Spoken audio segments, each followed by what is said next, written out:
Before Lilith was spoken of as demon or goddess, before ink fixed her shape into scripture or myth, she existed as something far less defined, and far more powerful. She lived in the quiet spaces of early human thought, in the moments when language had not yet learned how to explain fear. In that distant age, the world was not understood. It was endured. And in that endurance, unease took form. In the beginning, creation was not a story of harmony. It was a fragile balance between order and chaos, light and shadow, survival and extinction. Humanity stood newly conscious beneath vast skies, surrounded by forces it could neither control nor comprehend.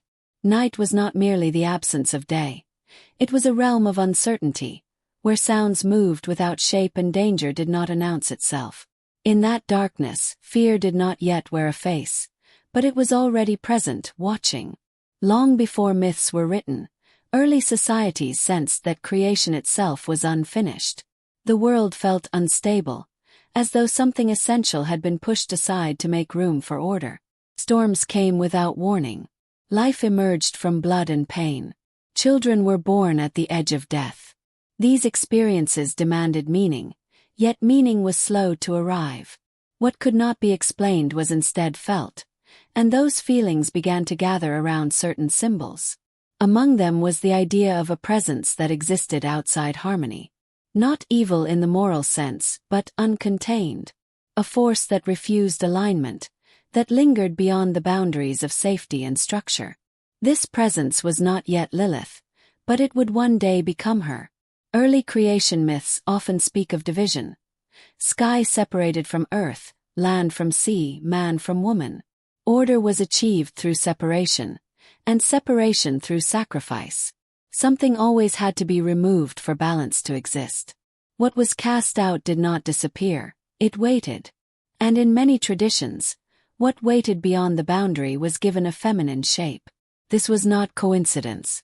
Womanhood itself was deeply entwined with mystery. Birth, blood, desire, and death all flowed through the female body. Processes both sacred and terrifying to early observers.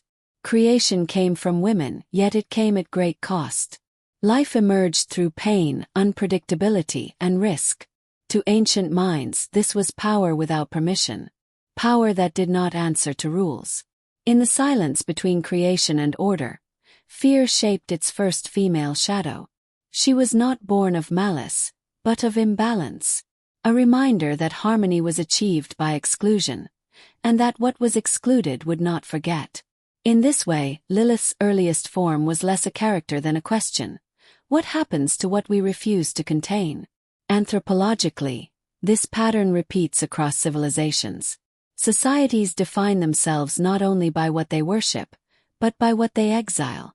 The margins, deserts, wilderness, night, become symbolic homes for everything civilization cannot tame.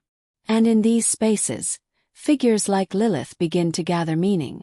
The desert, in particular, holds ancient significance. It is a place without shelter, without abundance, without forgiveness. Many early cultures believed spirits lived there, not because they were born of sand, but because they had been pushed out of the world of men. To be exiled was not simply to be removed. It was to be transformed. Before Lilith became a demon, she was exile itself. She represented the cost of order. The quiet truth that balance is never free, that for every rule established, something wild must be silenced. And yet, what is silenced does not vanish, becomes myth. Psychologically, this early shadow reveals something deeply human. Fear does not always arise from threat.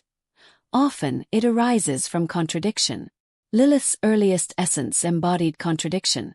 Creator and destroyer, feminine yet untamed, present yet unspoken. She lived where definitions failed. In pre-literate cultures, such contradictions were not resolved, they were ritualized. Amulets, incantations, and protective symbols were created not to destroy the unknown, but to negotiate with it. The fear was not that such forces existed, but that they might be ignored. To name something was to limit it. To leave it unnamed was to acknowledge its power. Thus Lilith remained unnamed. She was not yet accused. not yet condemned. She lingered as a sensation, felt in restless sleep, in infant mortality, in the vulnerability of night. Her presence explained why the world could not be made entirely safe. Why order always felt temporary.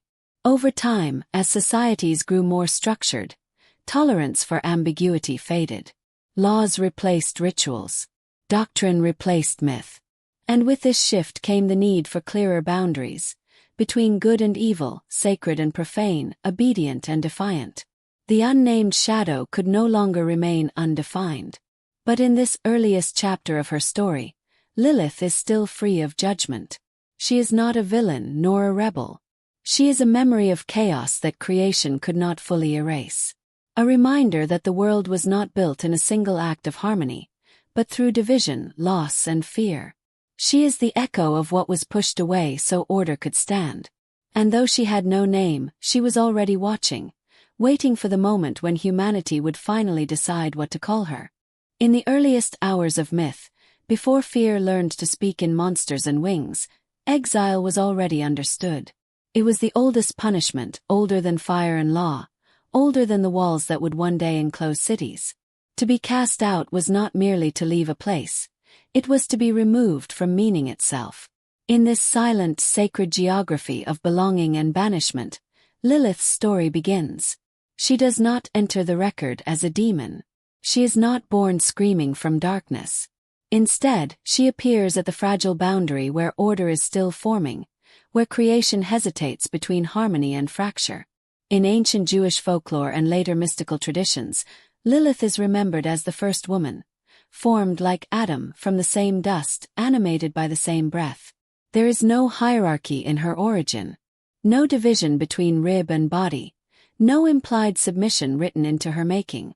Equality at this moment is not an idea, it is a fact, and it is this fact that becomes unbearable.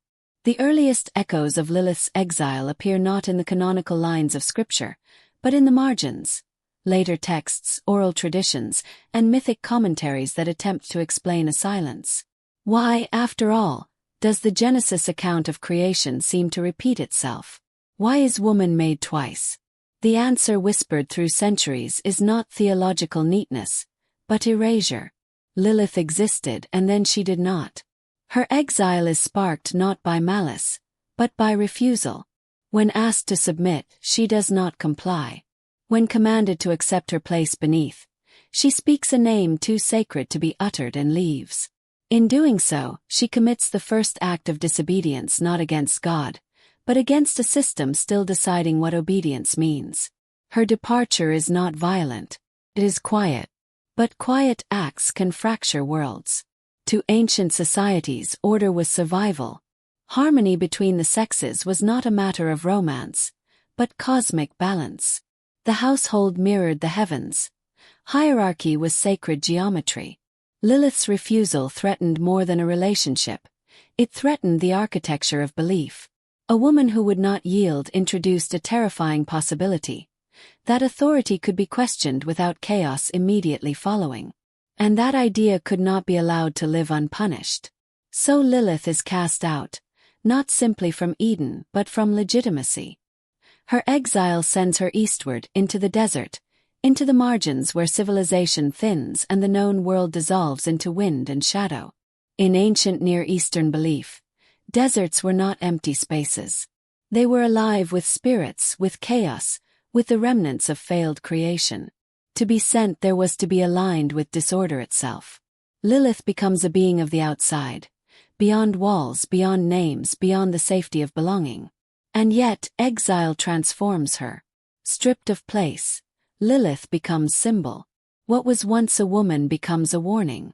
Over time, her story absorbs the anxieties of those who tell it. Her independence curdles into hostility. Her solitude becomes predation.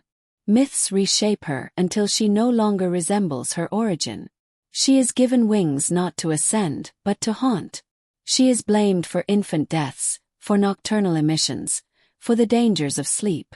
Every unexplained loss finds a convenient shadow in her name. But beneath this transformation lies a deeper truth. Lilith's exile was never about evil. It was about control. Anthropologically, myths function as moral architecture. They tell people where they belong, how they should behave, and what happens if they refuse.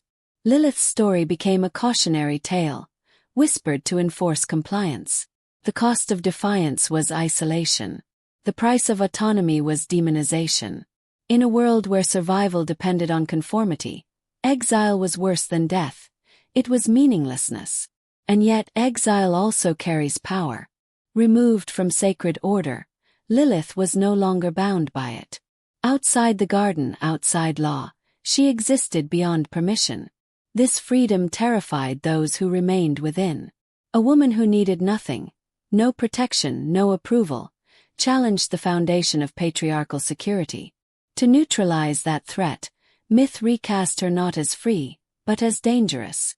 Psychologically, this transformation reveals more about society than about Lilith herself.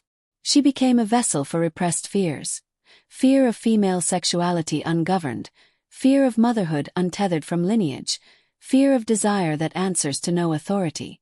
By placing these anxieties into a single figure, culture externalized what it could not reconcile within itself. Lilith's exile, then, was not a moment, it was a process. Each generation added another layer of distance between her and her origin. Each retelling pushed her further into darkness. And yet she never disappeared. Exiled figures rarely do. They linger at the edges of memory, in forbidden texts, in whispered prayers meant to ward them away. In some traditions, amulets bearing the names of angels were hung near cradles, not to protect infants from random fate, but from Lilith. Her name, written and erased repeatedly, became both invocation and defense. To speak of her was to acknowledge her power. To silence her was to admit fear. But exile is a double-edged symbol. While it marks rejection, it also marks endurance. Lilith survived precisely because she was cast out. Freed from official doctrine, her myth evolved organically, absorbing regional fears and private longings. She became fluid, untamed by canon. Where sanctioned figures fossilized, Lilith adapted. And so, across centuries, her exile echoes in other stories. In witches burned for refusing submission. In women labeled dangerous for seeking knowledge. In voices pushed to the margins for speaking too loudly, too clearly, too freely. Lilith became the ancestral memory of every figure punished not for cruelty, but for autonomy. Her exile teaches a quiet lesson, that myths are not born from monsters, but from choices societies cannot forgive. Lilith chose herself. And for that she was sent away, not to erase her, but to redefine her. Yet even in exile she remained part of the story. Because exile does not end influence, concentrates it.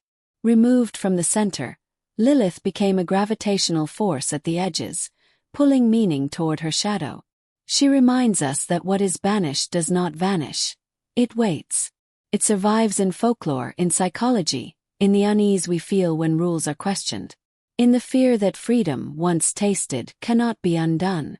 Lilith's first exile was not the end of her myth. It was its beginning. A beginning written not in fire or blood, but in absence.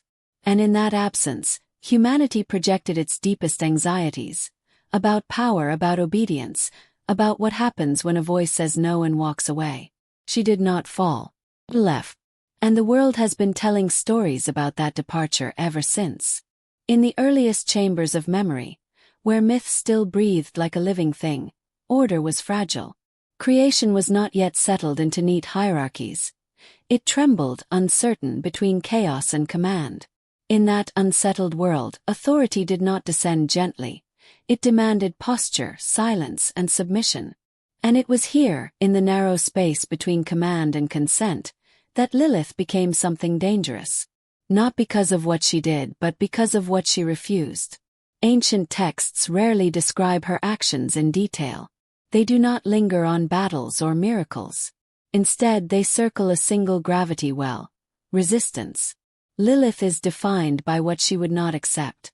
She would not kneel. She would not yield her place. She would not agree that her voice was lesser, her body secondary, her will expendable. In myth, Such refusals are never neutral. They must be explained, disciplined, transformed into warnings. The earliest echoes of Lilith appear not as a monster, but as a presence alongside creation itself. In some traditions she stands as Adam's equal, formed from the same earth, breathing the same first air. Equality, however, is a fragile idea in myth. Threatens structure. It disrupts the comforting geometry of ruler and ruled. And so the story bends. What begins as parity becomes insubordination. What begins as autonomy becomes sin. Lilith's refusal is intimate, domestic, almost quiet. It is not a war cry, but a boundary drawn. She rejects the posture demanded of her. Physical, social, cosmic. In doing so, she violates not merely a command, but an expectation embedded deep within the emerging moral order. Myths do not forgive such violations. They reinterpret them. They turn refusal into rebellion, and rebellion into evil. The language that grows around Lilith is telling. She is not accused of cruelty or malice at first. She is accused of pride, of stubbornness, of refusing her place. These are not crimes against life, but against hierarchy. And in myth, hierarchy is sacred. To challenge it is to threaten the stability of the world itself.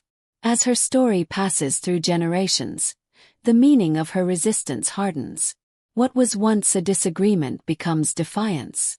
What was once defiance becomes danger. Lilith leaves or is cast out, into spaces beyond order. The desert, the night, the edges of habitation. These are not random settings. In ancient thought, the wilderness is where rules dissolve, where spirits roam, where the human grip on meaning loosens. To send Lilith there is to declare her untamed, unsanctioned, unresolved. Exile in myth is rarely about distance. It is about removal from legitimacy. Lilith's banishment marks her as a being who exists without permission. And this, more than any supernatural trait, is what makes her terrifying. A figure who does not require approval, who does not bend to command, who remains whole outside the system designed to contain her. Over time, her refusal is moralized. Independence becomes disobedience. Autonomy becomes corruption. Freedom becomes threat. The narrative shifts subtly but decisively. Lilith did not simply choose differently, she chose wrongly. And because myth must teach, her wrongness must carry consequences. She becomes a cautionary shape, a silhouette cast against the wall of belief. In patriarchal cosmologies, the world is stabilized through alignment. Gods above, men below them, women below men. Lilith's refusal fractures this alignment. She stands where no space has been prepared for her. And because there is no category for her existence, myth invents one, calls her unnatural. This is how resistance is mythologized, not by refuting it, but by transforming it into something unrecognizable. Lilith's independence is no longer human. It becomes monstrous. Her voice becomes a hiss. Her desire becomes predation. Her solitude becomes hostility. Each layer added to her image moves her further from sympathy and closer to fear. Yet beneath these layers, the original tension remains visible. Lilith does not seek domination. She seeks parity. She does not destroy order. She refuses imbalance. In ancient societies where survival depended on rigid roles, such a refusal could not be tolerated. The myth does what societies often do. It reframes the challenger as the problem. Psychologically, Lilith occupies a powerful space. She becomes the repository for anxieties surrounding control, especially control over women's bodies, choices, and voices. By casting her as dangerous, the myth externalizes fear. It tells its audience, the threat is not within the system, but beyond it. Not in inequality, but in those who reject it. And so Lilith's story spreads, not as a singular tale, but as a pattern. Wherever women resist prescribed roles, echoes of Lilith appear. She becomes an archetype, a symbolic ancestor of every figure deemed too willful, too independent, too unwilling to conform. Her name may change, her form may shift, but the accusation remains the same. In some traditions, Lilith is said to speak the ineffable name of God before leaving. This detail is often overlooked, yet it is crucial. To speak a sacred name is to claim knowledge, authority, intimacy with power itself. It suggests that Lilith does not reject the divine. She understands it too well to accept distortion. Her departure is not ignorance, but clarity. This reframes her exile not as a fall, but as a choice. Costly one. To exist outside protection, outside belonging, outside sanctified order is to invite danger. Lilith pays this price willingly.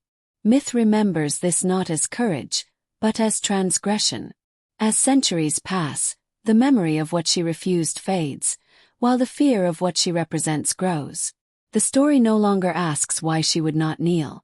It assumes she should have. In that assumption, a worldview is revealed, one where harmony is mistaken for obedience, and peace for silence.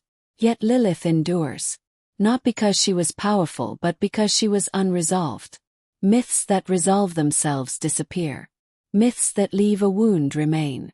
Lilith remains because the question she raises has never been answered. What happens when a human being refuses the role written for them? In every era this question returns. In every culture, it is dressed in new symbols. And each time, Lilith stands at its center, not as an answer but as a reminder, that beneath the demonized image lies a simple, unsettling truth. Sometimes the most frightening thing a person can do is stand upright and say no. In the end, Lilith does not kneel, not to gods, not to myths, not to fear. And for that, she is remembered not as she was, but as the world needed her to be. A warning carved from refusal. A shadow shaped by freedom. A woman who would not kneel, and therefore could never be allowed to remain. Before Lilith was bound to scripture, before her name was pressed into margins and footnotes, she belonged to a world without walls. A world where civilization had not yet learned to seal itself from the dark. In those early ages, the desert was not emptiness. It was presence. Vast, breathing, and alive with unseen movement. Wind moved like thought across the dunes, and night arrived not as silence, but as a listening force. This was where Lilith endured, older than cities, older than laws, woven into the landscapes humanity feared yet could never escape. The desert has always been more than geography. To ancient peoples, it was the boundary between order and dissolution. Crops ended where sand began. Roads thinned into uncertainty. Beyond the last stone marker lay a place untouched by authority, where gods did not rule by decree but by atmosphere. Here survival depended not on obedience but awareness. It is no accident that spirits were born in these margins. The desert shaped belief the way it shapes stone, slowly, relentlessly, without mercy.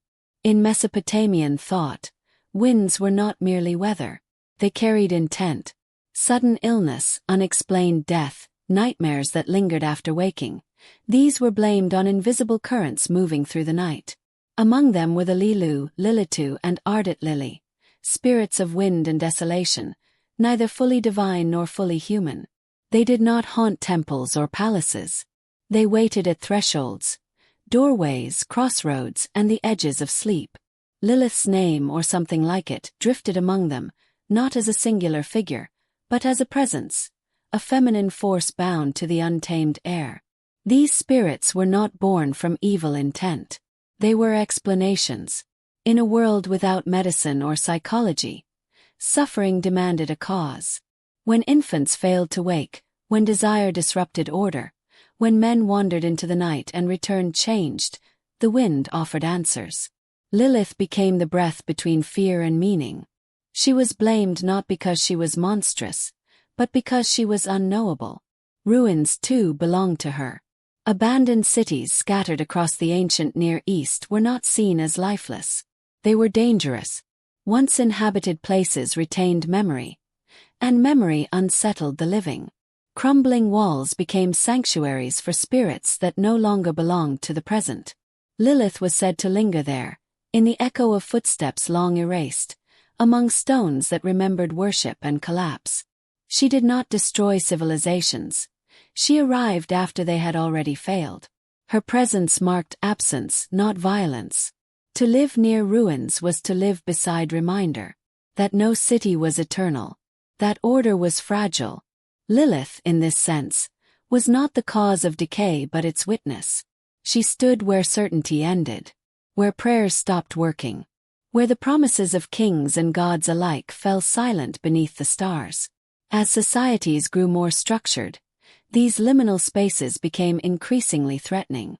Civilization depends on borders, between night and day, sacred and profane, permitted and forbidden. Lilith belonged to none of these. She moved freely between them, and that freedom became her crime. To the human mind seeking stability, the margin is intolerable. What cannot be controlled must be named. What cannot be named must be feared. Over time, Lilith's association with wind deepened her transformation. Wind is invisible, yet undeniable. It leaves no form but it moves everything. In myth, such forces are often feminized, not as praise but as projection. Unpredictability, seduction, destruction without intent. These traits were assigned to spirits like Lilith, not because they described her nature, but because they reflected human anxiety. The fear was not of her power, but of the lack of mastery over it. In desert cultures, night was the most dangerous hour. The sun, though brutal, was honest. Darkness concealed. It invited wandering thoughts and weakened vigilance. Lilith became a creature of that hour, not because she thrived on harm, but because harm occurred when certainty dissolved. Sleep paralysis, erotic dreams, sudden terror in the dark. These experiences were given her name. In doing so, humanity externalized what it could not reconcile within itself. Yet there is another truth hidden beneath the accusation. The margins Lilith inhabited were also spaces of survival. Nomads knew the desert intimately. They understood its rhythms, its mercy, its cruelty. They navigated by stars, listened to wind, and lived without walls. For them, the margins were not cursed, they were home. Lilith's presence there suggests an older reverence, one later overwritten by fear. She was not an intruder in the wilderness. She was native to it. As cities rose and empires expanded, the desert became a threat to be conquered or avoided. Myths followed power. Lilith, once a spirit of landscape, was pulled into moral narratives. She could no longer simply exist, she had to mean something. Her independence was recast as hostility. Her distance from civilization became opposition to it. The wind that once carried explanation now carried blame. This transformation reveals more about humanity than about Lilith. Every culture draws a line between what it controls and what it does not. On the far side of that line, gods become demons, and spirits become warnings. Lilith's exile into deserts and ruins reflects the fear of autonomy, especially feminine autonomy, that cannot be regulated by law or ritual. She became the embodiment of what civilization leaves behind but secretly depends upon: freedom without permission. Even today, deserts remain symbolic. They are places of testing, revelation, and loss. Prophets wander into them. Empires collapse into them. Modern minds still associate them with danger and clarity in equal measure. Lilith's shadow lingers there, not as a creature of myth, but as a reminder that not all meaning is built. Some of it waits, patient and unclaimed, beyond the last road. She was never meant to dwell in palaces or scriptures. Lilith belongs to places where stories are not written, only remembered. Where wind erases footprints as quickly as they are made. Where survival depends on listening rather than command. In the desert, nothing kneels. Nothing apologizes for existing. And so Lilith remains, not trapped in exile but sustained by it. A spirit of the margins, haunting not because she seeks, but because humanity looks away. In the night wind that passes through ruins and over sleeping camps, her presence is felt, not seen. A reminder that before order, there was vastness. And before fear gave her a name, she was simply there. In the deepening twilight of ancient belief, when stories hardened into doctrine and symbols calcified into law, Lilith's image began to change. What was once a shadow at the edge of creation slowly took on a shape more deliberate, more terrifying. She was no longer merely exiled. She was transformed. In the imagination of those who feared her, Lilith became a mother, but not of life as it was meant to be. She became the mother of demons. This transformation did not occur in a single text or moment. It unfolded gradually across centuries of retelling, as societies struggled to reconcile creation with control. Motherhood, once revered as sacred and cosmic, was carefully reshaped into something conditional. To create life was holy only when it obeyed order. Any power that birthed beyond permission became a threat. Lilith's myth absorbed this anxiety. Her fertility, once symbolic of wild, untamed creation, was inverted. She was said to birth not children but monsters, spirits, devourers, beings without place or mercy. Through this inversion, the ancient world found a way to explain its deepest fear: creation that could not be governed. In Mesopotamian tradition, long before later religious texts named her evil, spirits known as Lilith drifted through the night. They were not monsters in the modern sense, but forces, winds, illnesses, sudden deaths that moved unseen. These entities were often associated with childbirth and infancy, the most fragile threshold between life and death. To lose a child was to confront chaos directly, and chaos demanded a face. Lilith became that face. As myths traveled and merged, her association with the night deepened. She was said to slip into homes while mothers slept, to hover near cradles, to steal breath and warmth. These stories were not born of cruelty, but of grief. In a world without medicine, without explanation, loss had to mean something. Blame became comfort. Fear became narrative. By casting Lilith as the source of these tragedies, societies externalized their pain. Death was no longer random. It was intentional. And intention, even when terrifying, felt easier to endure than silence. But something else was happening beneath the surface of the myth. Lilith's demonized motherhood reflected not only fear of death, but fear of female autonomy. A woman who created life outside the sanctioned structure, outside marriage, lineage, and control, represented a rupture in the social order. To name her children demons was to deny her legitimacy as a creator. This was not unique to Lilith. Across cultures, uncontrolled fertility was often reframed as corruption. Goddesses of birth became witches. Spirits of fertility became devourers. Creation, when unbound, was reimagined as consumption. In later Jewish texts, Lilith's transformation sharpened. She was described as the consort of demons, the mother of innumerable spirits who plagued humanity. Her womb, once symbolic of life's mystery, was rewritten as a factory of corruption. Every birth she presided over was inverted, a mockery of sacred creation. Yet even here, the language betrays something unresolved. Lilith was feared because she created endlessly. Her fertility was infinite, unstoppable. In a paradox of belief, she was condemned for possessing the very abundance that defined divinity elsewhere. The anxiety surrounding her myth reveals a deeper tension, the struggle to reconcile reverence for creation with fear of those who wield it independently. Patriarchal societies sought to regulate birth, inheritance, and bloodlines. A female figure who created without permission destabilized these systems at their core. So Lilith was recast. Her children were not heirs, but infestations. Not families, but swarms. Amulets began to appear, etched with names, symbols, fragments of prayer, placed near beds and doorways to ward her off. These objects were not merely superstition. They were psychological armor. Each inscription was an attempt to reclaim control over the uncontrollable. Each charm whispered the same plea: let chaos stay outside. Yet the persistence of these rituals suggests that Lilith never truly left. She remained close enough to fear, close enough to memory, that she required constant vigilance. The night itself became suspect. Sleep was dangerous. Birth was dangerous. Womanhood, untethered from obedience, was dangerous. And so the myth endured. What is often overlooked is that Lilith's demon children were rarely described in detail. They were shapeless, innumerable, undefined. This vagueness is telling.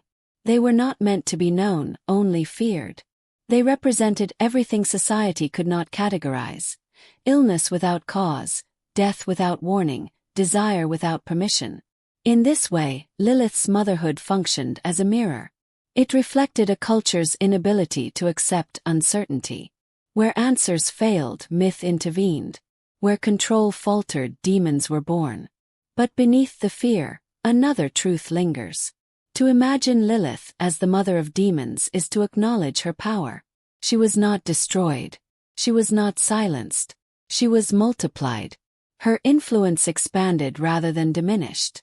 Even in condemnation, she remained generative. There is a quiet irony in this. The more Lilith was demonized, the more central she became. Her womb filled the unseen world. Her legacy spread into every shadow where fear took root. By trying to confine her, mythology ensured her permanence. In psychological terms, Lilith embodies the terror of the uncontained feminine, the fear that creation, once unleashed, cannot be recalled. She represents the part of humanity that births ideas, identities, and desires that refuse to be neatly ordered. To label these offspring as demons is to deny responsibility for them. Yet demons, like myths, are rarely external. They arise from within. Lilith's children were not only spirits of the night. They were embodiments of unresolved dread. The fear of death, the fear of women's agency, the fear of life emerging beyond control. By giving these fears a lineage, ancient societies gave them a story, and stories endure. Even now, echoes of this myth remain. When creation is feared rather than understood, when autonomy is framed as danger, the old narrative quietly resurfaces. Lilith stands at that intersection, eternally maternal, eternally condemned. She does not cradle monsters. She cradles the anxieties of those who named them. And so, in the long memory of myth, Lilith remains a mother, not of demons alone, but of the stories we tell to survive what we cannot command. In the long shadow of sacred texts, fear does not announce itself. It settles quietly, like dust upon parchment, pressed between verses that claim eternity. Here, in the margins of holiness, Lilith was not destroyed. She was rewritten. Scripture is often imagined as revelation carved in stone, immutable and pure. But it is also a human artifact, copied by trembling hands, debated by councils, shaped by memory and need. What it chooses to name becomes holy. What it chooses to silence becomes dangerous.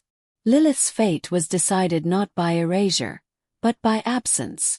Her name flickers briefly in ancient languages, then vanishes, leaving behind a shape more unsettling than any clear description. In the earliest layers of Hebrew tradition, creation itself carries a fracture. Two stories of humanity's beginning exist side by side, never fully reconciled. In one, woman is formed after man, from his body, bound to him by origin and order. In the other, man and woman emerge together, shaped from the same earth, breathing the same first breath.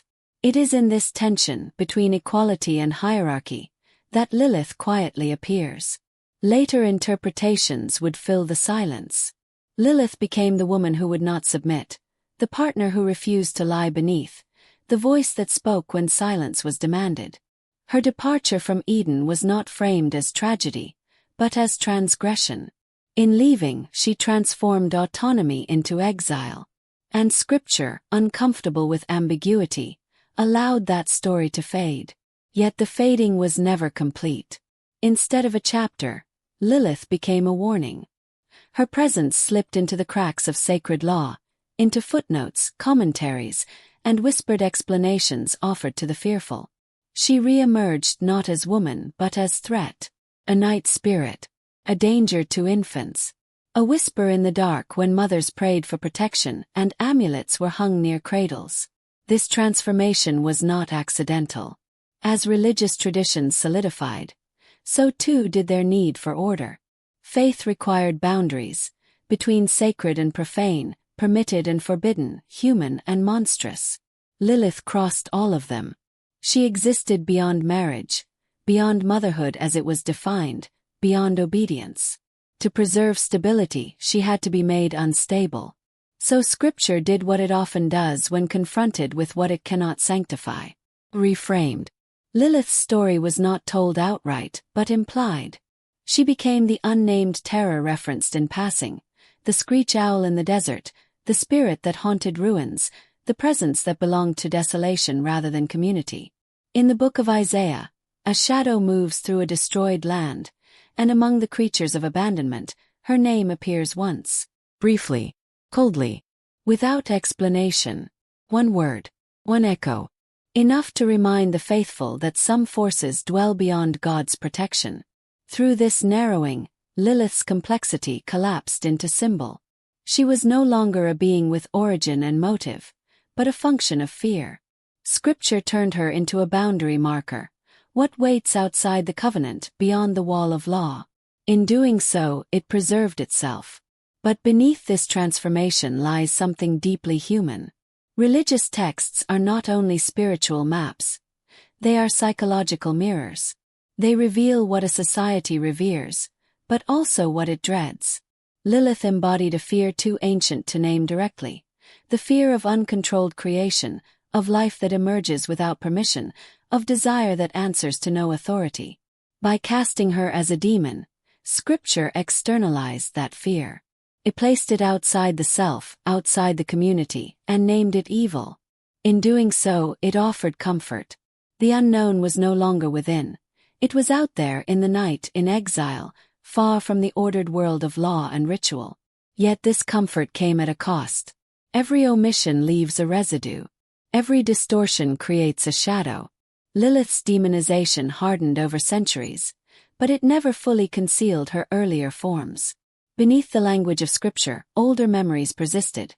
Of female spirits tied to wind and birth, of goddesses who ruled thresholds and liminal spaces, of creation that was not gentle or obedient, but wild. These older myths did not vanish. They were buried. And like all buried things, they pressed upward. As religious authority expanded, Lilith's shadow grew longer. Her story became a vessel into which anxieties could be poured. About childbirth, infant mortality, sexuality, and women who lived beyond prescribed roles. Protective prayers were written not against abstract evil, but against her. Her name was invoked not in reverence, but in fear. She became Scripture's ghost. And ghosts are never just about the dead. They are about unfinished stories.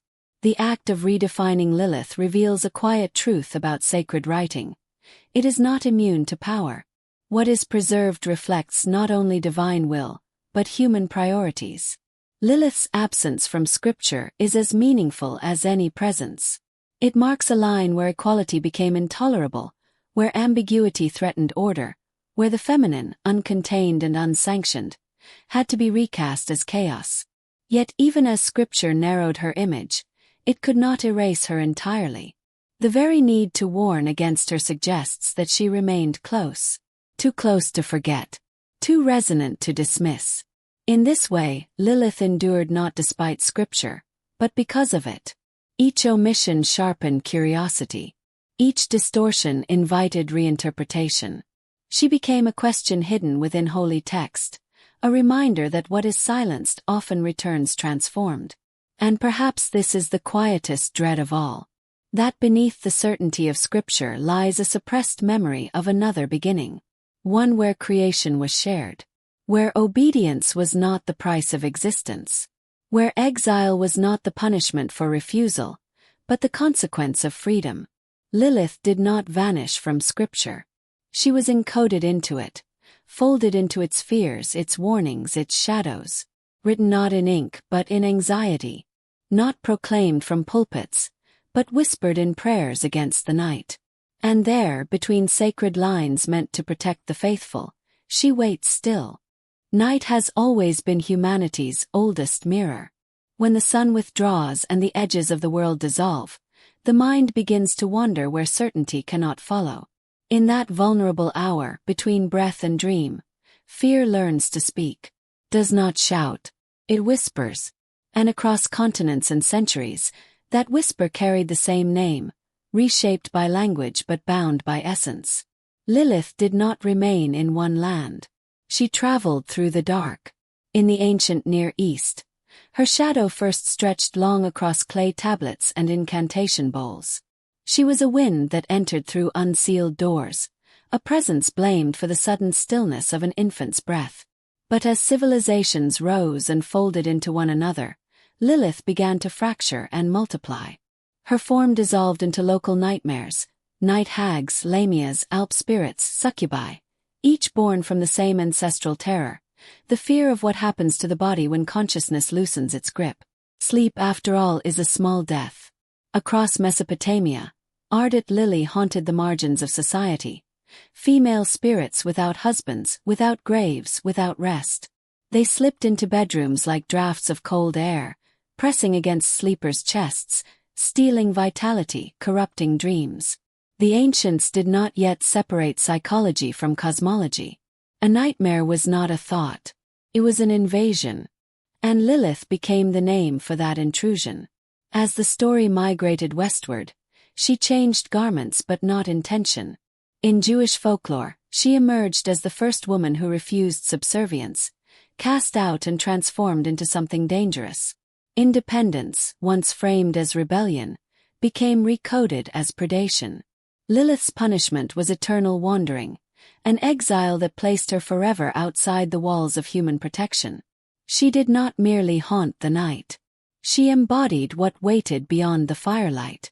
In medieval Europe, her descendants wore new faces. The Lamia devoured children. The Strix drank blood. The night hag perched upon the chest of the sleeper, inducing paralysis and breathless terror. Physicians would later search for rational explanations. Bad air, humors, pressure on the lungs, but the experience itself remained unchanged. The sensation of being watched. The inability to move. The certainty that something ancient had found you vulnerable. Long before science named sleep paralysis, myth had already given it a face. What binds these figures together is not biology, but belief shaped by necessity. Infant mortality was once a constant companion. Childbirth was a battlefield with no guarantees. A healthy baby could be lost in silence before dawn, and a mother's body could become a grave before the day had fully begun. Grief demanded a culprit. Fear demanded a story. Lilith became that story. She was blamed not because she was real, but because she was useful. She gave shape to the unbearable randomness of loss. In cultures where medicine could not protect, myth stepped in as explanation and warning. Amulets were hung. Incantations recited. Names invoked to keep her away. Not because people believed entirely, but because hope needed something to hold on to. Yet Lilith was never only a thief of children. She was also a mirror of forbidden desire. In later traditions, she became the seducer of men in their sleep, draining vitality through nocturnal unions. These myths emerged in societies where sexuality, especially female sexuality, was carefully contained. Dreams of desire that defied social order needed an external source. Could not come from within. It had to come from her. Thus, the body betrayed itself, and Lilith took the blame. Across cultures, the night hag did not merely threaten life, she threatened control. Over reproduction. Over desire. Over the boundary between conscious will and instinct. She thrived in moments when the self loosened, during sleep, during labor, during illness. Moments when humans were most honest, and most afraid of what that honesty revealed. Anthropologically, these myths speak less about demons than about thresholds. The threshold between child and corpse. Between dream and waking. Between autonomy and submission. Lilith lived at these crossings, because crossings are where certainty dies. Even today, her echoes remain. Modern sufferers of sleep paralysis still describe the same presence. A weight on the chest. Female figure. Dark hair. Watching eyes. The details vary, but the emotional core does not. Terror without form. Helplessness without cause. The mind, stripped of narrative, reaches backward, into ancestral memory, for explanation. And it finds her. Psychologists now understand these experiences as neurological misfires, but knowledge has not erased the fear, has merely renamed it. Because fear is not a problem to be solved. It is a language the body speaks when it senses danger, even if the danger is internal. Lilith endured because she represented something timeless. The dread of losing control while believing oneself awake. In this way she became universal. Not tied to one religion or geography, but to the human nervous system itself. Wherever people slept, she followed. Wherever mothers prayed, she listened. Wherever societies struggled to reconcile desire, death, and autonomy, she took form. She was never just a monster. She was the shadow cast by survival. As centuries passed, the world grew brighter.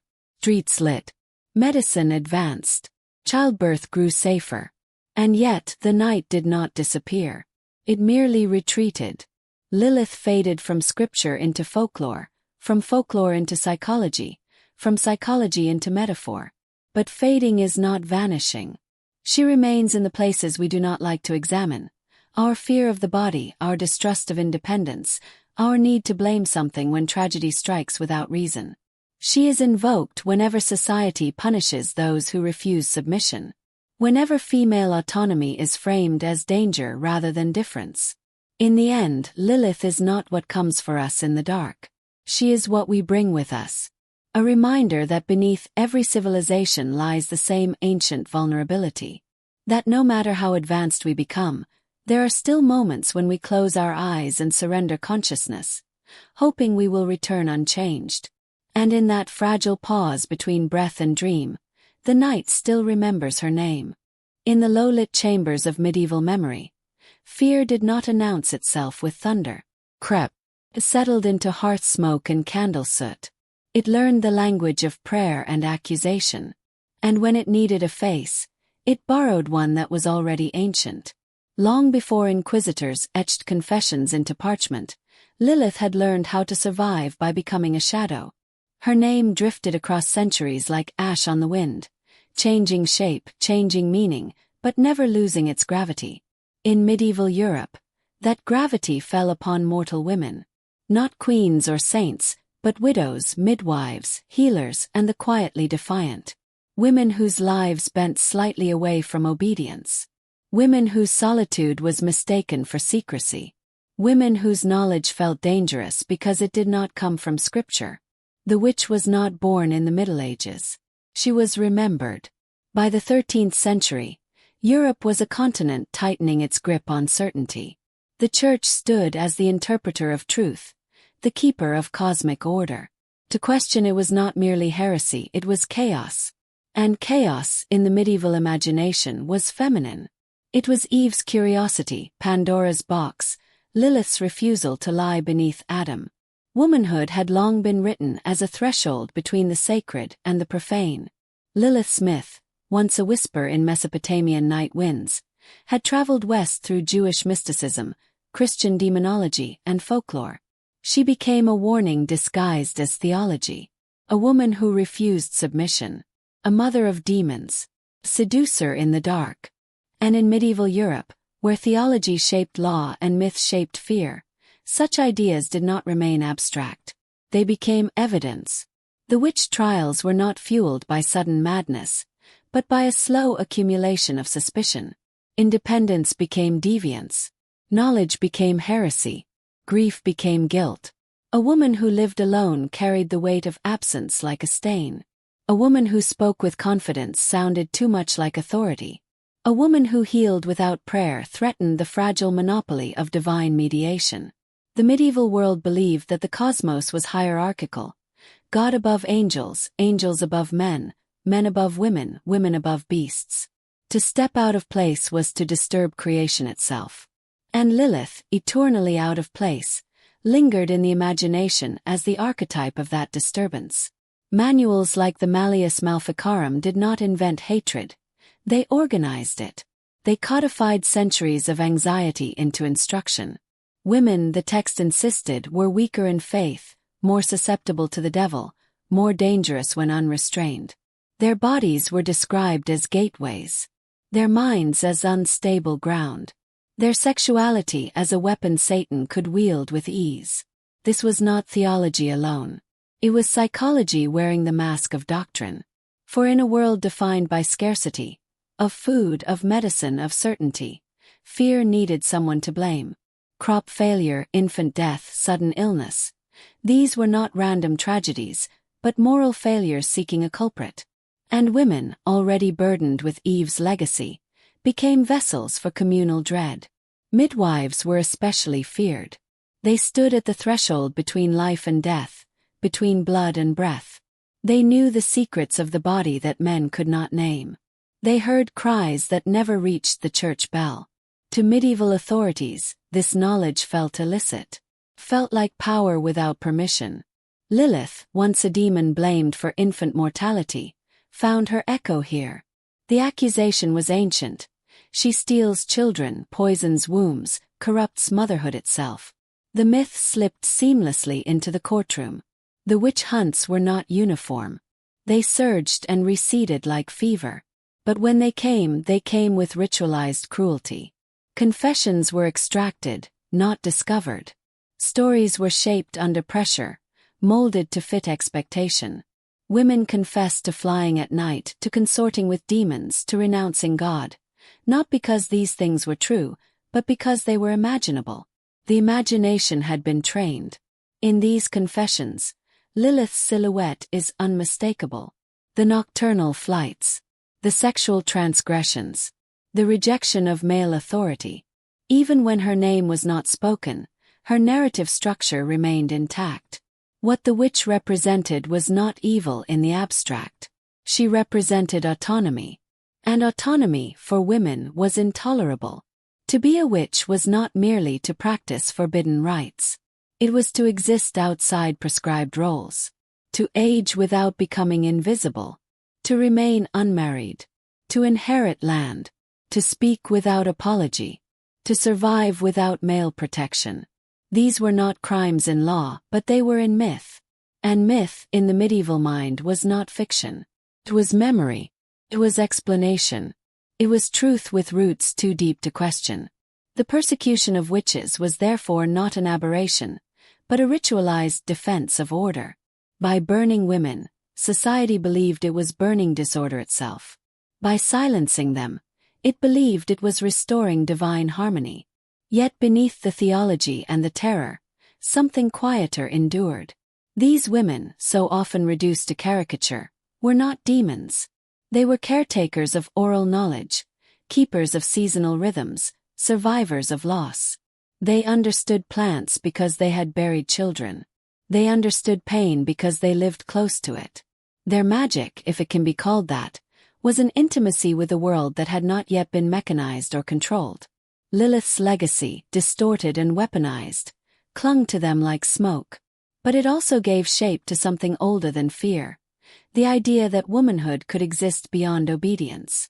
In every accusation was an unspoken admission that women possessed something untamed, something that could not be fully governed, something that frightened those who depended on control to feel safe. The medieval witch was not the end of Lilith's story. She was its continuation, a reminder that myths do not die, they migrate. They change names. They inhabit new bodies. And so, in the flicker of pyres and the silence of mass graves, Lilith did not vanish. She became memory. She became absence. She became the unanswered question at the heart of European history. What was truly being destroyed?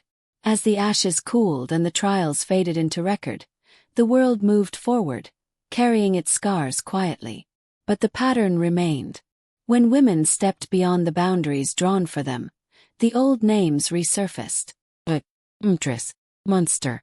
Lilith had been many things across time. Demon, goddess, exile. In medieval Europe she was a mirror, held up to a society afraid of its own fragility. And in that mirror, fear found a woman staring back, unbowed, unnamed, and impossible to erase.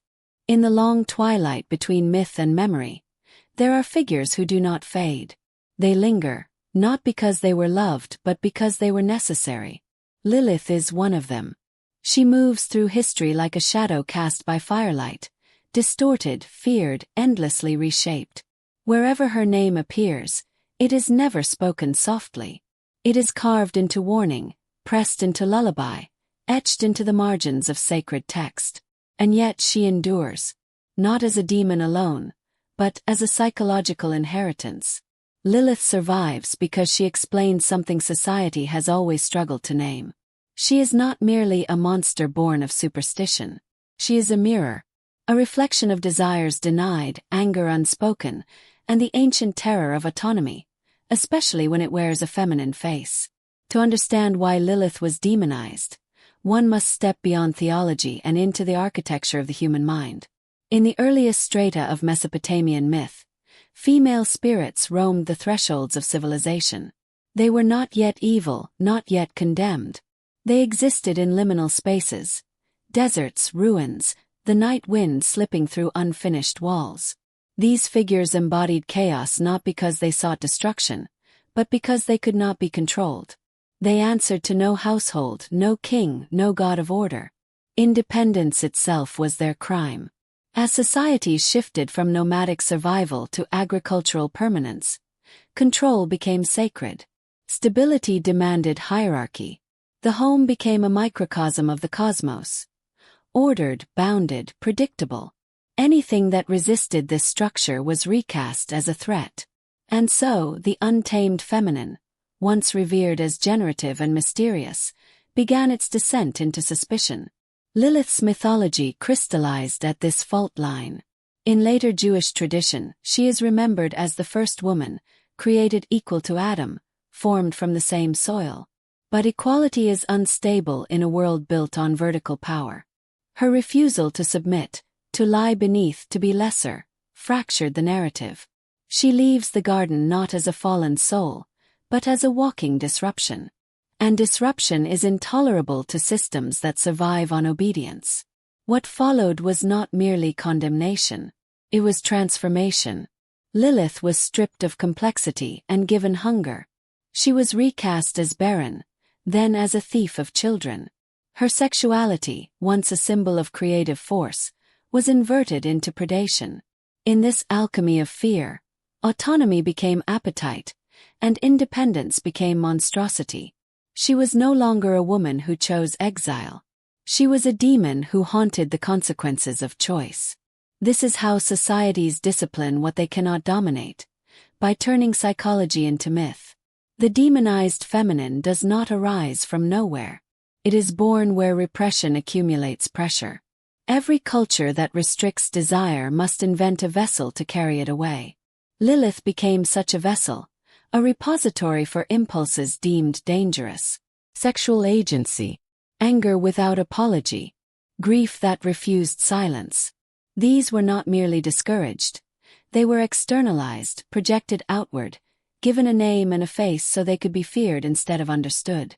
In this way, Lilith functioned less as a supernatural being and more as a psychological boundary. She marked the edge of acceptable womanhood. Beyond her lay exile, madness, death. And yet, boundaries invite fascination. The more Lilith was condemned, the more she appeared.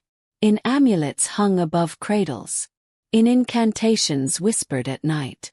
In marginal texts where official theology thinned and folklore breathed. She was invoked not only in fear, but in secret recognition.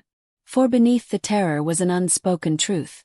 Lilith articulated what many felt but could not express. She named rage. Not the explosive violence celebrated in heroic myth, but the quiet, corrosive anger born of erasure. The fury of being defined by others. The exhaustion of containment. In Lilith's story, rage does not destroy cities. It walks away. It refuses participation. And this refusal unsettles more deeply than rebellion ever could. Psychologically, Lilith occupies the realm Carl Jung would later call the shadow, the aspects of the self rejected by the conscious ego. For patriarchal societies, the shadow was feminine autonomy. It was desire ungoverned by lineage. It was knowledge not sanctioned by priest or husband. Rather than integrating the shadow, culture cast it outward. and once cast outward, it could be hunted. But shadows do not vanish when named demons. They wait. Lilith's association with the night is telling. Night is the hour when control loosens, when rules blur, when the self encounters what daylight suppresses. Dreams, anxieties, forbidden thoughts. These are nocturnal phenomena. By ruling the night, Lilith ruled the unconscious. She became the custodian of what civilization refused to see in itself. This is why her mythology fixated on childbirth and infancy, the most vulnerable thresholds of human life. To place Lilith at the cradle was to confront the terrifying truth that not all suffering has moral cause. That loss is not always punishment. By blaming a demon, society preserved the illusion of order. Chaos was not random. It had a face. And that face was feminine. Yet Lilith was never fully erased. Even as her image darkened, she retained traces of her origin. She was powerful. She was articulate. She spoke names forbidden to mortals. Her exile was self-chosen. These remnants suggest a deeper anxiety. That autonomy might be contagious. That once imagined, it could not be entirely undone. Across centuries, Lilith's symbolism adapted, but her psychological function remained constant. In medieval texts, she stalks men in dreams. In Renaissance demonologies, she embodies unrestrained lust. In modern reinterpretations, she resurfaces as an icon of resistance. Each version reveals less about Lilith herself and more about the culture reshaping her. She is a diagnostic myth. Through Lilith we glimpse how fear operates, not as instinct alone but as narrative. Societies tell stories to teach obedience, but also to manage contradiction. When lived reality threatens ideological order, myth absorbs the impact. Lilith absorbed the unbearable idea that a woman might choose herself. And so she was punished eternally, not for evil but for autonomy. In the end, Lilith endured because she explained what could not be reconciled. She gave shape to suppressed desire, language to forbidden rage, and mythic form to the terror of freedom. She was not created to be understood, only to be feared.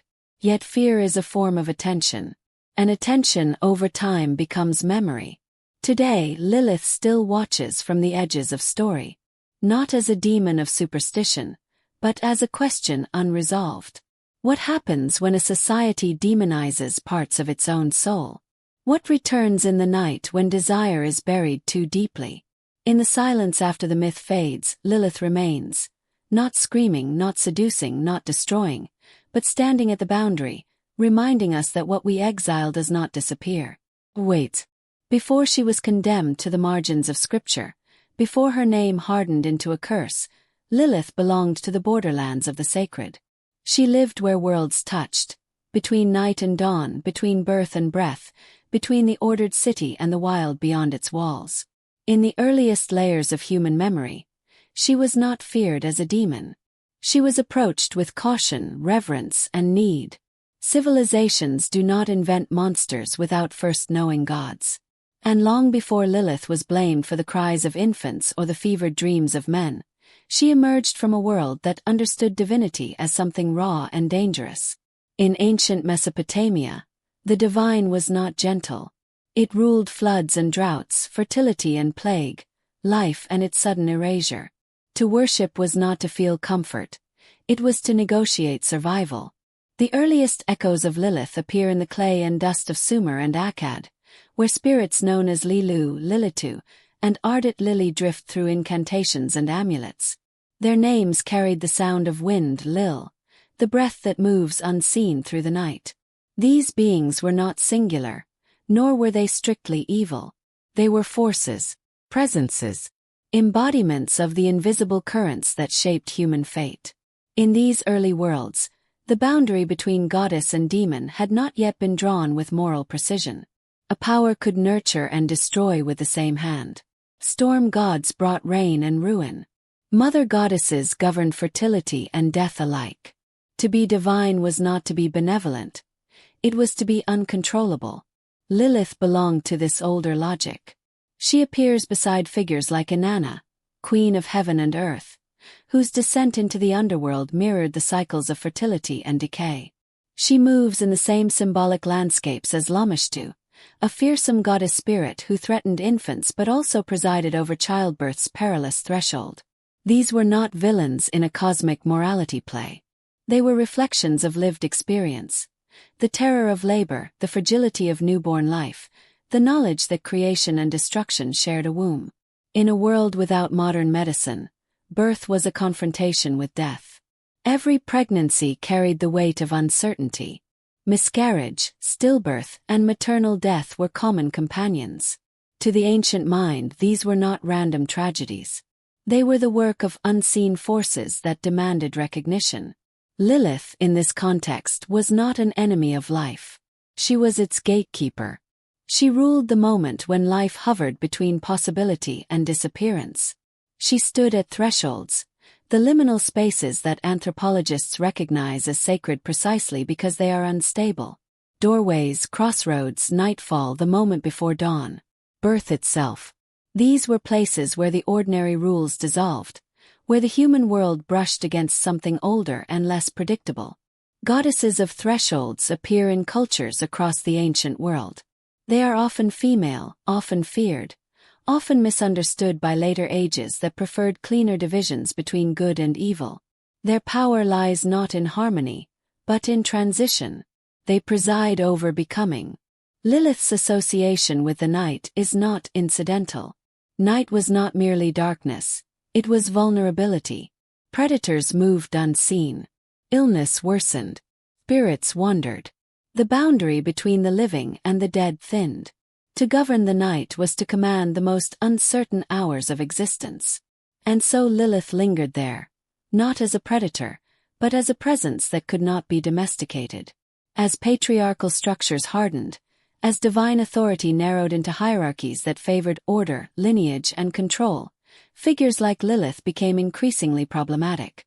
A goddess who could not be tamed, who did not submit, who operated beyond the reach of temples and kings. Such a power had to be redefined. Transformation did not happen overnight. It unfolded slowly, layer by layer, text by text. Each retelling stripped away nuance. Each reinterpretation sharpened her edges.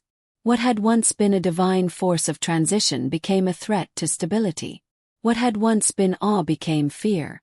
By the time Lilith surfaces in later Jewish tradition, the goddess beneath the name has been buried. In her place stands a figure of blame, a convenient explanation for infant mortality, for infertility, for nocturnal emissions and unregulated desire. The sacred gatekeeper becomes a scapegoat. But even then, traces remain. The obsession with her power over birth betrays her origins. The fear of her independence echoes an older reverence for her autonomy. The insistence that she dwells outside the household, beyond marriage, beyond motherhood, reveals an anxiety toward a feminine power that answers to no authority. Psychologically, Lilith embodies what societies suppress when they demand order at all costs. She is the reminder that life is not fully controllable, that creation is chaotic, that desire, autonomy, and transformation cannot be legislated away. Anthropologically, her evolution marks a shift in how civilizations understand the sacred.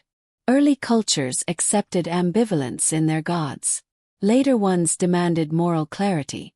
In that demand, many deities were broken in two, one half sanctified, the other condemned. Lilith received the latter fate. Yet she never vanished. She survived in whispers, in charms worn by mothers, in prayers spoken quietly at night. She lingered in the imagination as something both feared and strangely admired. A figure who refused submission. A presence that could not be erased, only distorted. To strip Lilith of her divinity is to misunderstand her endurance. Demons fade when belief collapses.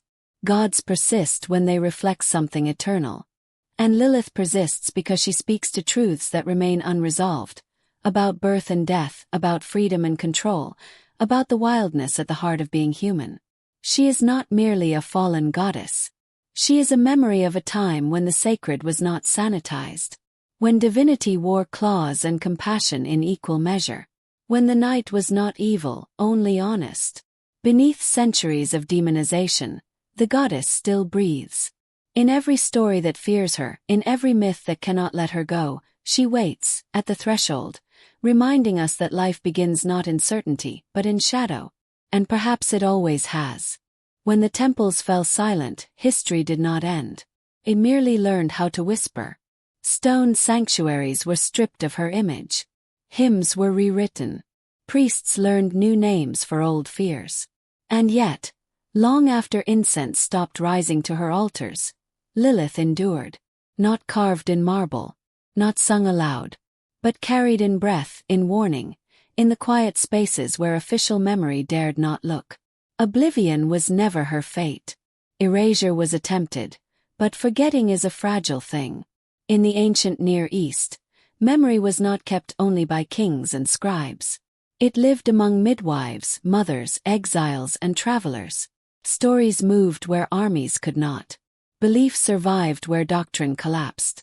And Lilith, once bound to winds and thresholds, slipped easily into those margins where power could not fully follow.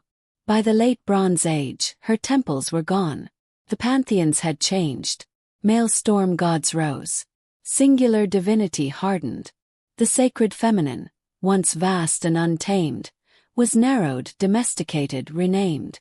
Goddesses who ruled blood, birth, and night were no longer celebrated. They were reclassified.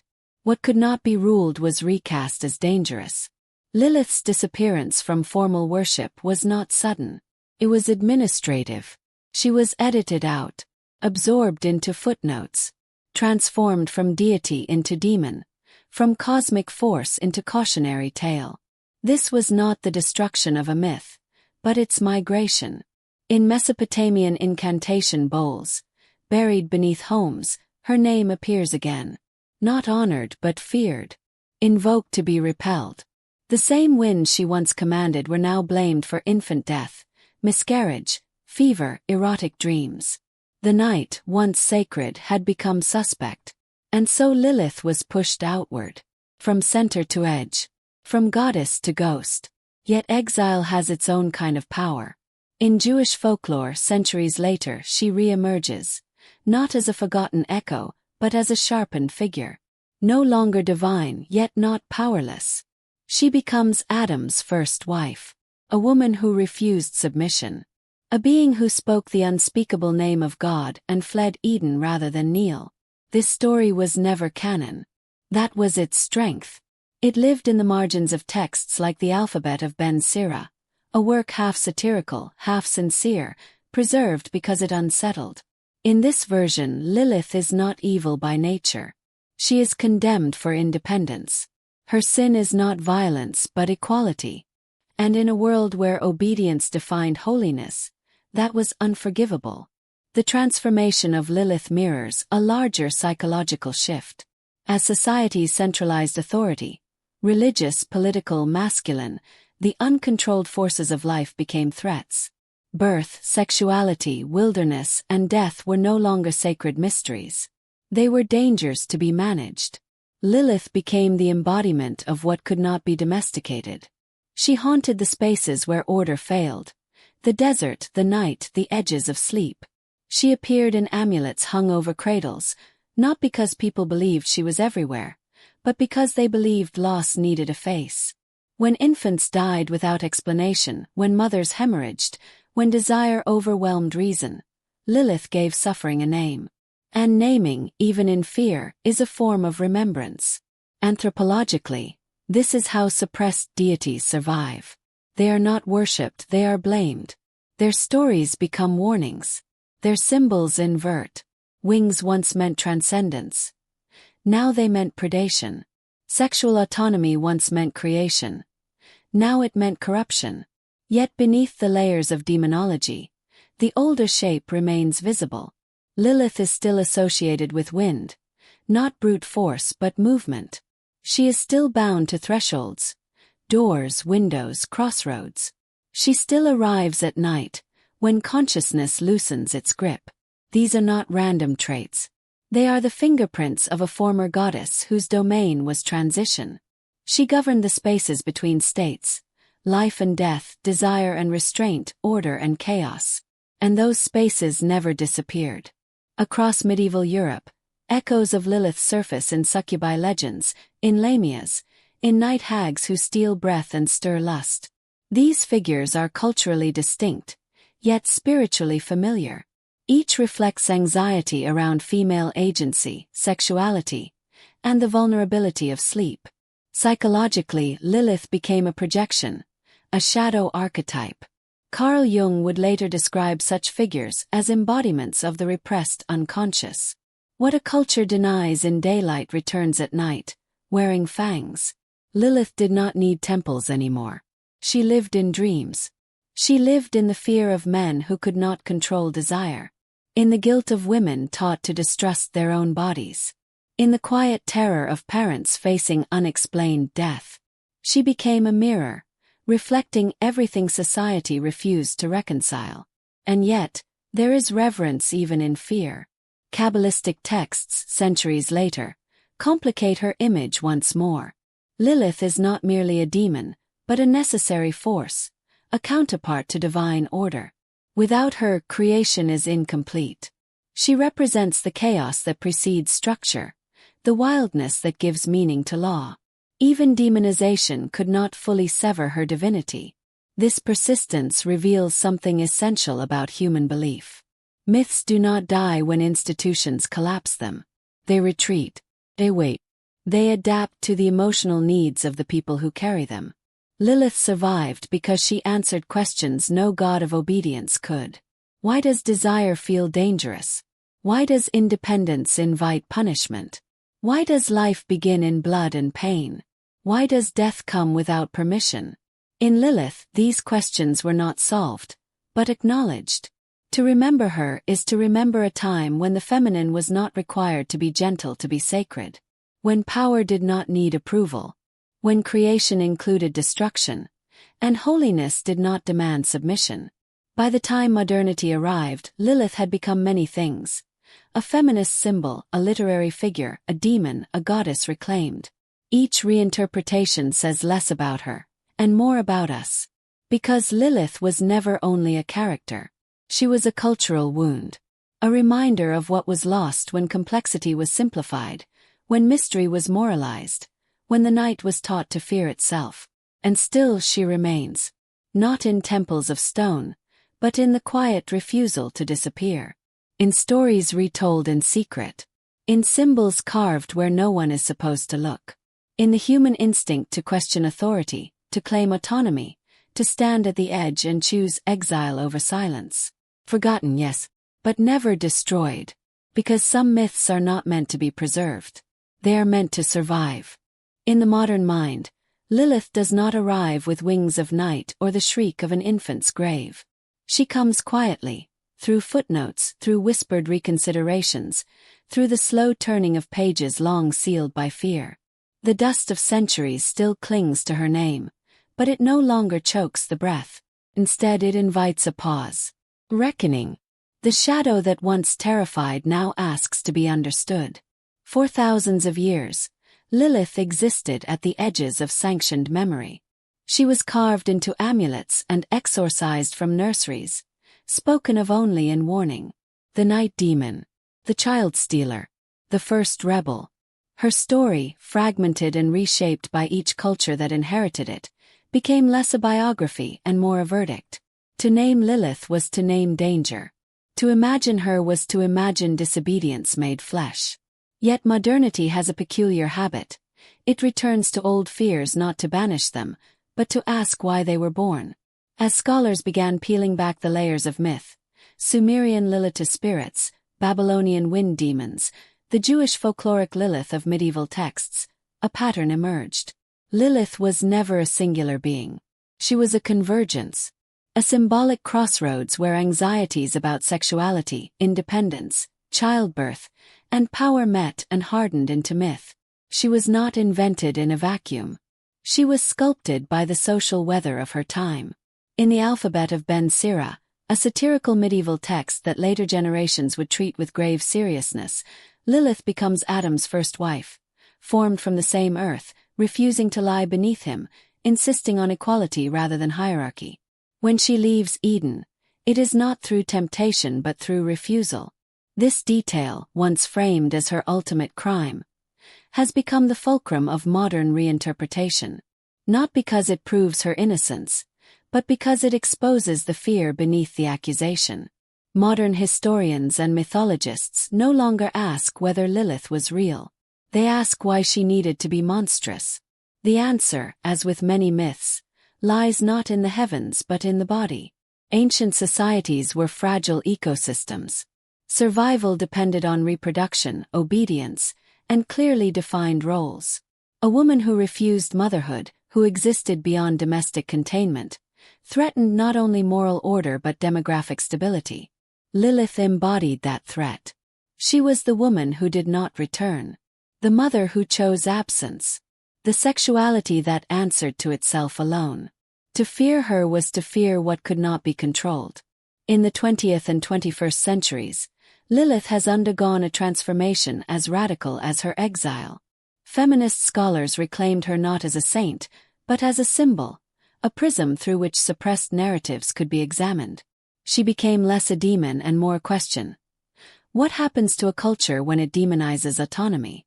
What stories are told when power refuses submission? This reclamation was not an erasure of darkness. It was a reframing of it. Psychologically, Lilith occupies a space Carl Jung once described as the shadow, the aspects of the psyche a society refuses to integrate. In this sense, Lilith is not an external villain but an internal exile. She is desire ungoverned, anger unsoftened, identity unapproved. The traits that, when denied, do not disappear but return distorted, haunting the margins of consciousness. In earlier centuries, these traits were projected outward, given claws and wings. In modern thought, they are pulled inward and examined with careful hands.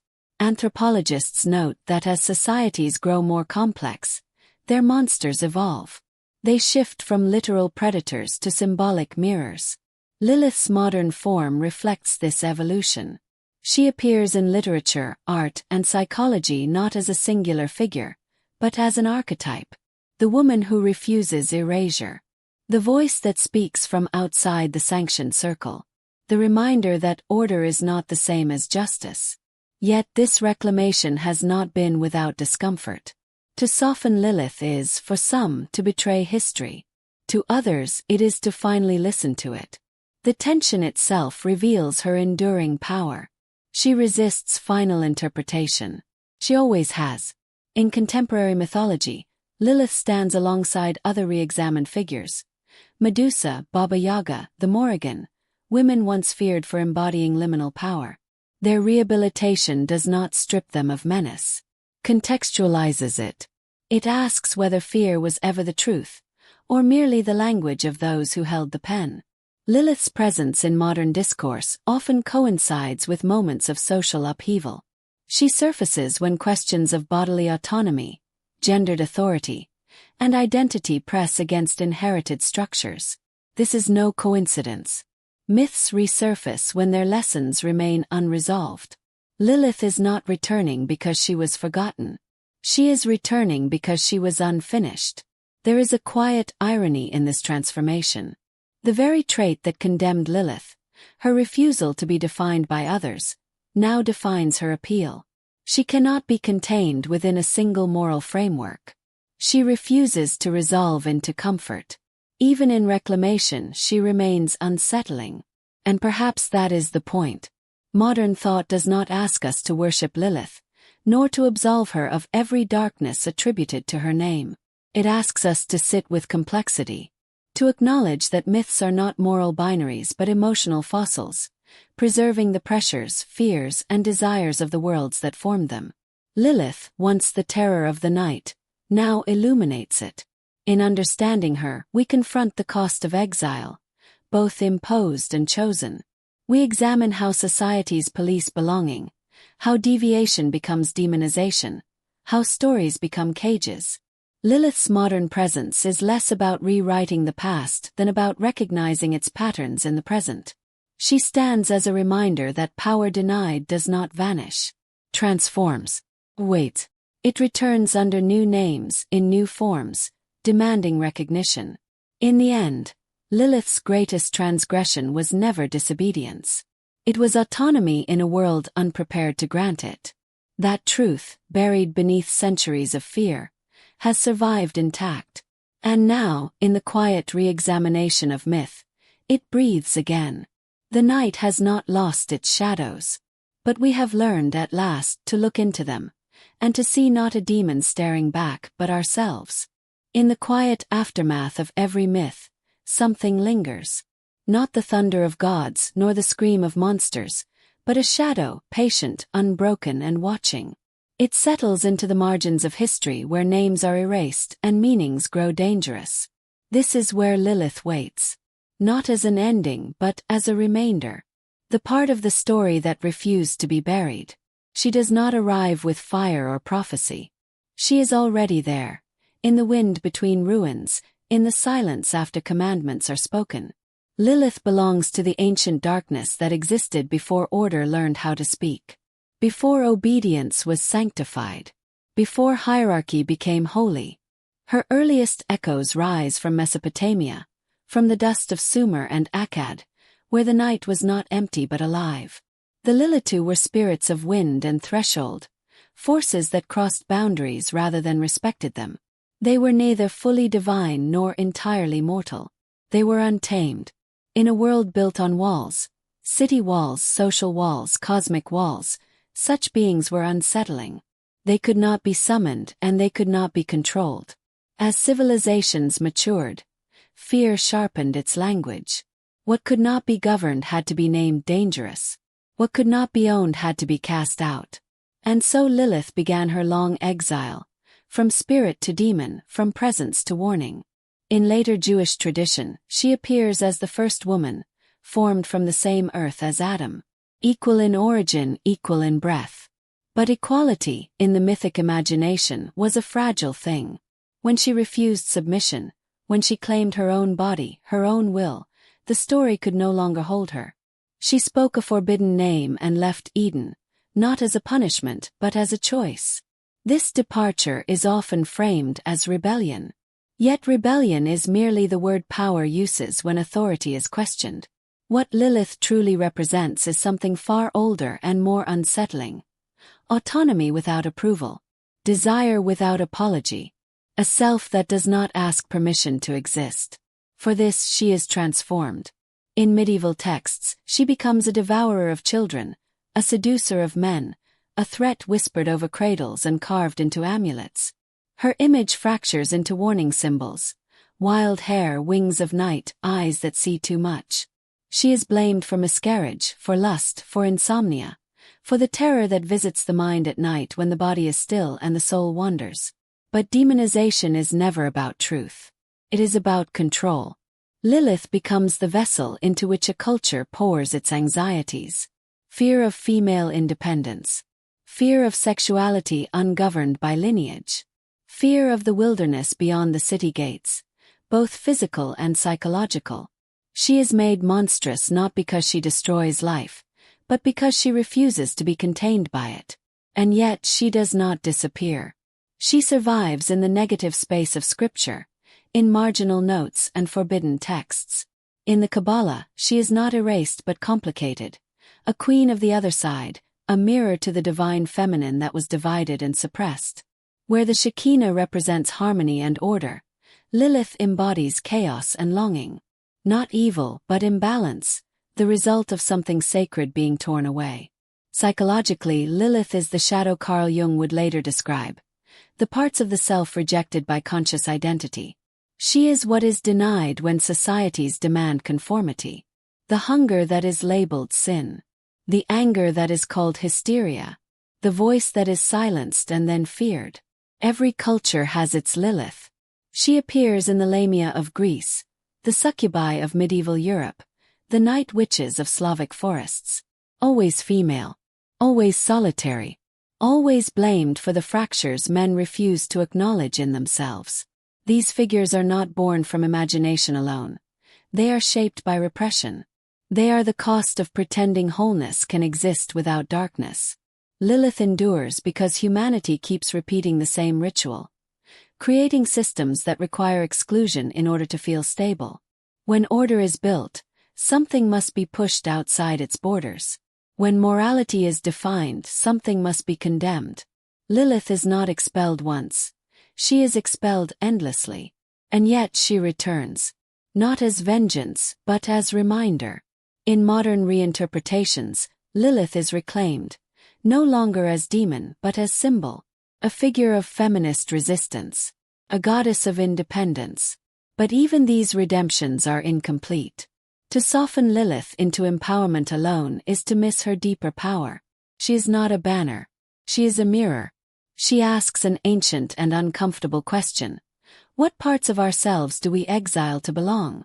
Because Lilith is not merely a woman who refused to submit. She is the embodiment of identity without permission. She is the self that exists before it is shaped by expectation, before it learns to kneel, before it learns shame. This is why she cannot be defeated. You cannot destroy what is intrinsic. You can only deny it, and denial gives it teeth. Every time a society silences dissent in the name of peace, Lilith breathes. Every time desire is punished instead of understood, she takes shape. Every time freedom is labeled dangerous, her shadow grows longer. She lives in the spaces we refuse to look, the margins of law, the edges of belief, the quiet rebellions of the soul. Lilith is not the enemy of creation. She is the consequence of incomplete creation. A world that demands obedience over understanding will always generate its demons. A culture that fears the wild will always be haunted by it. And a humanity that exiles parts of itself will forever be followed by shadows that whisper in the dark. In the end, Lilith does not seek worship nor forgiveness. She does not ask to be redeemed. She remains, as wind remains, as night remains, as the unanswered question that waits beneath every story of order. She is the memory of freedom before it was forbidden. And as long as humanity continues to draw lines around what is acceptable to be, as long as identity must ask permission to exist, Lilith will endure. Not defeated, not forgotten, only waiting,